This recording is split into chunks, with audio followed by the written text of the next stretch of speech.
আসসালামু আলাইকুম, আমি ফারজানা আক্তার ইভা, ক্লিনিক্যাল ডায়েটিশিয়ান হিসেবে কাজ করছি বেটার লাইফ হসপিটাল থেকে। আজকে আপনাদের সাথে যে গুরুত্বপূর্ণ বিষয়টি নিয়ে আলোচনা করব সেটি হচ্ছে যে পুরুষের যৌন ক্ষমতা অথবা সেক্সুয়াল পাওয়ার কিভাবে বৃদ্ধি করা যেতে পারে। পুরুষের যৌন ক্ষমতা বা সেক্সুয়াল পাওয়ার ডিপেন্ড করে তার টেস্টোস্টেরন হরমোনের উপর। তার এই হরমোনাল লেভেল যদি ঠিক পরিমাণে থাকে, তার সেক্সুয়াল পাওয়ারও ঠিক পরিমাণে থাকবে। যদি কোনো কারণে এই টেস্টোস্টেরন হরমোন লেভেলটা কমে যায় বা অস্বাভাবিক ডিসফাংশন দেখা যায়, তখনই তার যে সেক্সুয়াল পাওয়ার সেখানে প্রবলেম দেখা যেতে পারে। এখন আমরা জানবো যে পুরুষের টেস্টোস্টেরন হরমোন লেভেলটা কী কী কারণে কমে যেতে পারে। সাধারণত একজন পুরুষের 30 বছর বয়সের পর থেকে তার টেস্টোস্টেরন হরমোনের লেভেল কমতে শুরু করে।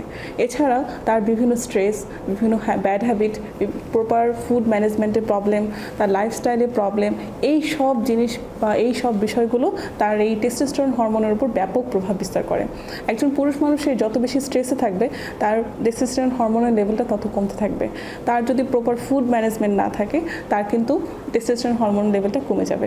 এছাড়া আরেকটা যে গুরুত্বপূর্ণ যে বিষয়টা আমি বলবো, ডিভাইস অ্যাডিকশন।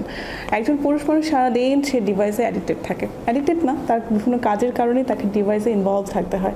এবং যখন সে বাসায় আসে, যখন তার নিজস্ব রেস্ট বা বিশ্রাম নেওয়ার সময় হয়, তখনও সেই ডিভাইস অ্যাডিকশনেই থাকছে। এই প্রবলেমগুলোর কারণে তার প্রপার ঘুম হচ্ছে না। আর ঘুম হচ্ছে এমন একটা ইম্পর্টেন্ট বা গুরুত্বপূর্ণ বিষয় যেটা আমাদের বডির হরমোনাল সাইকেল ঠিক রাখতে সাহায্য করে।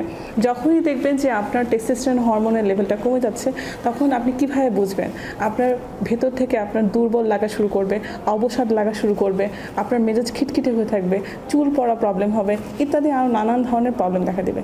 যখনই আপনি এই সিমটমগুলো আপনার মধ্যে দেখতে পারবেন, আপনি দ্রুত একজন হরমোন বিশেষজ্ঞ ডাক্তারের শরণাপন্ন হবেন এবং আইডেন্টিফাই করবেন যে আপনার টেস্টোস্টেরন হরমোনের লেভেলে কোনো সমস্যা আছে কিনা।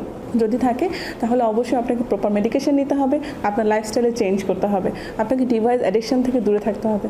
ধূমপান যদি করে থাকেন, অবশ্যই ধূমপান থেকে বিরত থাকতে হবে। কোনো যদি অ্যালকোহল পান করে থাকেন, সেই অ্যালকোহল থেকে আপনাকে বিরত থাকতে হবে। আপনার স্ট্রেস হওয়ার যে জায়গাগুলো, সেই জায়গাগুলোকে আপনাকে এমনভাবে মেনটেন করে নিয়ে আসতে হবে যাতে আপনার স্ট্রেস হরমোন কম সিক্রেশন হয়। স্ট্রেস হরমোন যখনই আপনার কম সিক্রেশন হবে, তখনই আপনার হরমোনাল যে প্রবলেমগুলো সেটা অনেকটাই সলভ হয়ে যাবে। বিশেষ করে টেস্টোস্টেরন হরমোনের লেভেলটা অনেকটাই স্বাভাবিক পর্যায়ে চলে আসবে। এক্ষেত্রে আপনি খাবারের মাধ্যমে কিভাবে ম্যানেজ করতে পারেন? আপনাকে অবশ্যই মিল টাইমটা মেনটেন করতে হবে, প্রপার মিল টাইম মেনটেন করতে হবে, প্রপার ওয়েট মেনটেন করতে হবে, যেটা আপনার টেস্টোস্টেরন হরমোন সিক্রেশনের জন্য খুবই গুরুত্বপূর্ণ। তো এক্ষেত্রে আমি যে গুরুত্বপূর্ণ খাবারের নামটা বলবো সেটা হচ্ছে মধু। মধু হচ্ছে সকল রোগের নিরামক হিসেবে কাজ করে।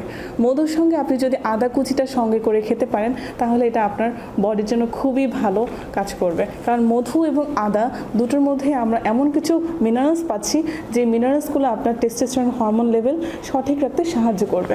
এছাড়া সবজির মধ্যে বাঁধাকপির কথা না বললেই নয়। বাঁধাকপিতে এমন কিছু উপাদান আছে যেটা আপনার টেস্টোস্টেরন হরমোন লেভেল ঠিক রাখতে সাহায্য করবে। আর কিছু লাইকোপেন সমৃদ্ধ খাবার আছে, ফুড আছে, যেমন লাল কালার দেখতে, যে লাইকোপেন সমৃদ্ধ খাবারগুলো হচ্ছে লাল কালার হয়ে থাকে। এদের মেইন কাজটাই হচ্ছে যে আপনার বডিতে যাতে কোনো কার্সিনোজেন সৃষ্টি না হয়। কার্সিনোজেন হচ্ছে আপনার বডিতে ক্যান্সার তৈরিতে সাহায্য করে। এছাড়া লাইকোপেনের আরেকটা গুরুত্বপূর্ণ কাজ হচ্ছে আপনার হরমোনাল ব্যালেন্সকে ঠিক রাখা। হরমোনাল ব্যালেন্স বলতে আপনার এই যে টেস্টোস্টেরন লেভেলে যে ব্যালেন্সটা, সেটা যাতে ঠিক থাকে। হরমোনাল ব্যালেন্স ঠিক রাখার জন্য আপনি লাইকোপেন সমৃদ্ধ যে খাবারগুলো আছে, বিশেষ করে আনারের কথা আমি অবশ্যই বলবো, খেজুরের কথা বলবো, টমেটোর কথা বলবো, ক্যাপসিকামের কথা বলবো। এগুলো আপনার টেস্টোস্টেরন হরমোনের লেভেল ঠিক রাখতে সাহায্য করবে। এই সব খাবারগুলো যখন আপনি আপনার খাবারে বা আপনার মিল প্ল্যানের মধ্যে পর্যাপ্ত পরিমাণে রাখতে পারবেন, তখনই আপনার বডিতে টেস্টোস্টেরন লেভেলের মাত্রা ঠিক থাকবে। সঙ্গে অবশ্যই আপনাকে প্রপার মেডিকেশন নিতে হবে, আপনার লাইফস্টাইল থেকে আপনাকে ব্যালেন্স করতে হবে, ডিভাইস অ্যাডিকশন থেকে দূরে থাকতে হবে, বিভিন্ন ব্যাড হ্যাবিট যেগুলো আছে সেগুলো থেকেও আপনাকে দূরে থাকতে হবে। এই সব কিছু মিলিয়ে আপনি পারবেন আপনার একটা সুন্দর স্বাস্থ্যসম্মত সেক্সুয়াল লাইফ লিড করতে। আজকে পর্যন্তই। ভালো থাকবেন, সুস্থ থাকবেন, হেলথ টিভি বাংলার সঙ্গে থাকবেন।